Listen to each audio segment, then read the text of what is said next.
Here's check on stories we're following for you today on Robin Hood Radio. The FEMA Mobile Vaccine Clinic, which is scheduled for today in North Canaan from 11 a.m. till 6 p.m. at Town Hall parking lot, will take place with Pfizer vaccines being administered instead of the Johnson & Johnson vaccine, which was previously announced. Appointments are made for the second inoculation once the first is received. The clinic is for all residents of the Northwest Corner. A story by Bridget Ruthman in the Republican American. A driver was airlifted, 4 others hurt in a Norfolk crash where a sport utility vehicle crossed the center line on Route 44. A 2-year-old child is among those injured. The unidentified driver of that sport utility vehicle on Route 44 that crashed into the oncoming car driven by a 26-year-old Maine woman was airlifted to Hartford Hospital with serious injuries. State police did not identify the driver of the eastbound Suzuki that crossed into the westbound lane at about 9:20, but said the individual first was taken to Winston Health Center before being transferred by Lifestar to St. Francis in Hartford. The vehicle is owned locally by Arnie Rostad. Desiree Smouse, driver of the other car that collided with the Suzuki, a 2-year-old child, and 2 others were taken to Sharon Hospital by North Canaan Ambulance. The child was properly positioned in a child restraint system, according to first responders. All 4 occupants of the Cadillac suffered injuries not considered life-threatening. A story by Ruth Epstein out of Cornwall Bridge. That project on the intersection there has now been shelved by the state. That proposed plan for reconfiguring the area around the intersection of Route 7 and Route 4 has hit a setback. During a public forum on Monday, the first selectman, Gordon Ridgway, said the plan devised by consulting firms and considered a quick build is now being put on the shelf. He said the town will focus on a more conventional long-term vision for that area. Connecticut Governor Ned Lamont is directing over $10 million in emergency federal funding to 15 school districts to remedy student absenteeism and disengagement due to the COVID-19 pandemic. The new Learner Engagement and Attendance Program will engage directly with families through home visits to improve attendance, prepare students for the upcoming school year, and connect families to needed services. The Waterbury, Torrington, and Meriden school districts are among 15 school systems that will receive a share of the $10.7 million in federal COVID-19 recovering funding that is underwriting that program. Now that there's a pause in the distribution of the Johnson & Johnson one-shot COVID-19 vaccine, many in Connecticut who have already received those doses are left wondering what to do next. This comes after 6 reported cases in the U.S. of rare and severe type blood cell clots called cerebral venous sinus thrombosis. The 6 reported cases were among the more than 6.8 million doses of the Johnson & Johnson vaccine administered in the United States. If you're worried, they say don't panic. Symptoms to look out for within 6 to 13 days if you receive that shot, according to the CDC. They develop severe headache, abdominal pain, leg pain, or shortness of breath within 3 weeks after that shot. If they do, contact their health care provider.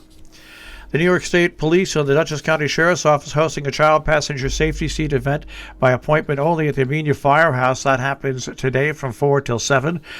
Technicians will be on hand to assist with the installation of children's safety seats and answer any questions. Appointments are required. Call 845-677-7331 to see if there's any slots left. So meetings coming up today. We'll start off in Sharon, where the Planning and Zoning Commission has canceled their meeting for today. In Falls Village, the regular meeting of the Recreation Commission takes place at 7 p.m. Noble Horizons in Sharon Audubon, naturalist Bethany Sheffer, today at 7 p.m. have an introduction to the migratory birds who travel hundreds of miles each year to spend spring and summer here. Registration for that Zoom event for the free program is at noblehorizons.org. Pine Plains has a public hearing going on today at 7:30 for the purpose of hearing all persons for or against a minor subdivision application submitted by Cedar Ridge Farm for a property located on Route 82 in the town of Pine Plains. Dover Town Board will have a special meeting today. That will take place at their location at 126 East Duncan Hill Road. New England cuisine, cocktails, and history will be the topic of conversation tonight at 7 o'clock during a virtual program offered by the Kent Memorial Library and House of Books. It'll feature Lakeville Journal editor Cynthia Hoswinder and also author Meg Muckenpout. Copies of the book are available at houseofbooks.com. It is a Zoom event. The Town of Sheffield Planning Board has a meeting set for tonight at 7 o'clock. It is, of course, remote. Now, coming up tomorrow, the Village of Millerton has a meeting, a special meeting at 6 o'clock. Election information. Contact the Village Hall for the link to the meeting, which will also be live on Facebook. In Cornwall tomorrow at 7 o'clock, the Board of Finance has a Zoom meeting.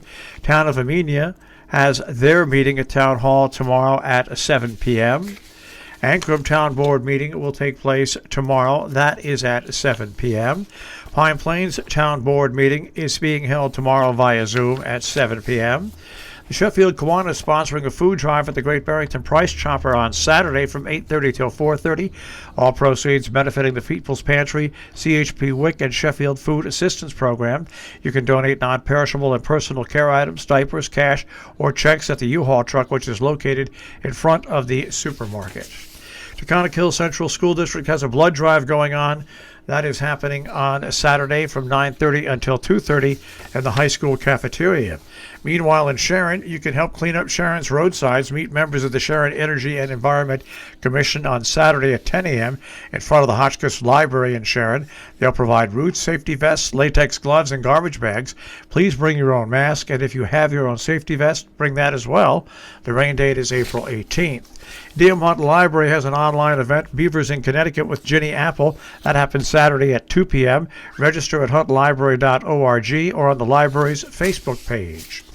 Our business brief is underwritten by Morgans at the Interlaken, interlakenin.com. You'll also find them on Facebook and Instagram, and by Salisbury Bank, salisburybank.com. The Dow Jones Industrial Average will start off today at 33,677.27. The Nasdaq at 13,996.10, and the S&P 500 at 41.59. We'll take a look at the tri-state forecast. That'll come your way in just a few moments.